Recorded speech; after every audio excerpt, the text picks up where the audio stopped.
Okay, we're going to start with the nation. Federal government allays fear over threat to budget 2025 implementation. Brace for cost-reflective tariffs, Minister tells Nigerians. 6 injured in police and Motekun Ondo clash. Nance to government, sack VCs and rectors. Decline, slight rise in banks' loans to customers. Federal government allays fears of over threat of, I think I took that already. Labour Party tussle moves to INEC.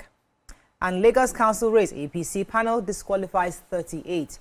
Okay, which story are we starting with? Following the allegations of corruption affecting the students' loan scheme that is being implemented by the federal government, NANS, that's the Nigerian Association of Nigerian Students, through their president, Olushola Ladoja, has called on the federal government to sack them. Sack here. All of the VCs and rectors, heads of higher institutions or tertiary institutions that are behind this mismanagement of the student loans fund. So they said that the NEL fund has also called on all SUG presidents across Nigerian campuses to come to Abuja to meet with them to express whatever they've investigated or whatever they found as happening within their campuses as regards the fund. The NANS president also said that his team has met with the Minister for Education, Dr. Tunji Alausa, and the Managing Director of NEL Fund itself, Akintunde Sawyer, to table whatever grievances they have. So if you're a NANS person in any of the campuses, get ready to go to Abuja this Thursday and meet with the NEL Fund Managing Director, and table whatever you have investigated or seen to be happening as regards the student loan scheme in your campus. Okay, so the Minister of Power, Adebayo Adelabu, has said that the nation's economy can no longer sustain electricity subsidies. He's telling Nigerians to brace up for cost-reflective tariffs. He says we have to understand that our economy cannot sustain subsidies indefinitely. He said this at a meeting with the chairman of the generating companies of Nigeria, that's GENCOs, in Abuja. And he also reaffirmed government's interest in providing targeted subsidies for economically disadvantaged Nigerians, though he did not explain those band of Nigerians. But he said that the federal government, currently owes generating companies over 4 trillion in backlog subsidy payments. They had a report in February, the DISCO's performance report. The Nigerian Electricity Regulatory Commission, that's NEC, said the average actual tariff is 116.18 kilowatts, while consumers are paying just 88.2 kilowatts. So the difference between the actual tariff and average collection, which is about 27.9, is the cost of subsidy per kilowatt. That was just in February alone, and that is what the government has been paying. So he went ahead to say that, the minister was telling, so Adelabu's spokesman, Mr. Bolaji, was quoted that the minister was telling the citizens, the GENCO citizens, that they have to now begin to pay appropriate price for the energy that they are consuming. The federal government will also continue to provide targeted subsidies. We would have liked to or love to know the actual people that these targeted subsidies will be for, since majority of Nigerians will now be paying their cost-reflective tariff. And he said the federal government was determined to offset the substantial part of the 4 trillion that's already crippling the power generating, in the country, power generation in the country.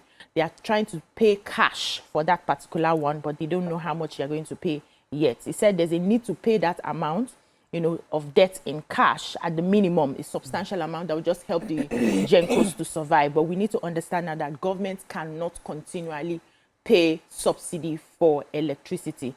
So that means that many people now will have to be paying higher for what they are using. We hope that we survive it at the end of the day. Okay.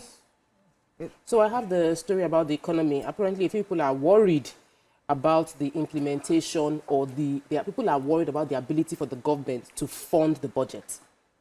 But the federal government is allaying fears that there is no threat to the 2025 budget implementation and that they are already taking preemptive actions to avoid any challenge. The worry came out from the fact that the oil, which is our crude oil, which is our major source of export, fund our government, was pegged at $75 per barrel, and now it is going for $61 per barrel, which is a huge shortfall.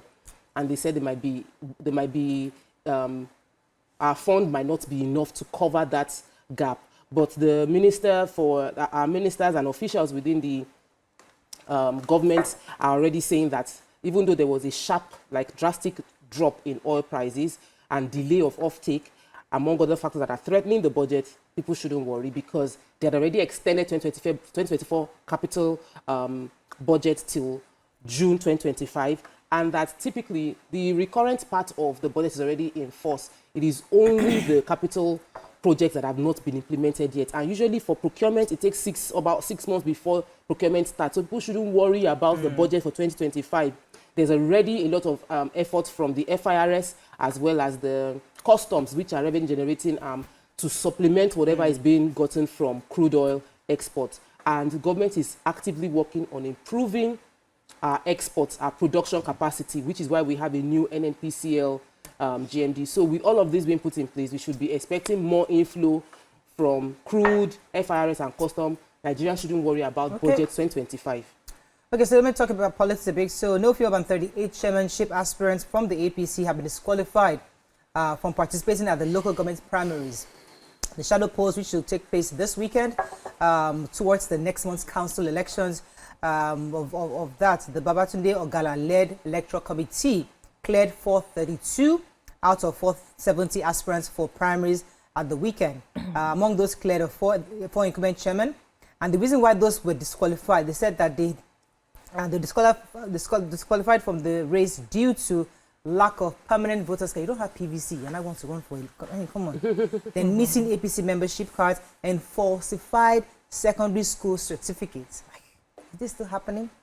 So, and so they've given them the opportunity to appeal the judgment. However, they're hoping that once they are cleared, they continue to have the primaries, and then hopefully we'll now know who and who's going to be running for the chairmanship elections coming up next month. This is a big deal because now that revenue is coming to this local government. In fact, this should be the most important elections, even more than presidential, because these are people that have the funds to clear the road, the gutters next door, to make sure to replace the electricity lights in your community. You can see them, you can hold them, you can feel them, you can touch them. It's an important election for us to actually be part of.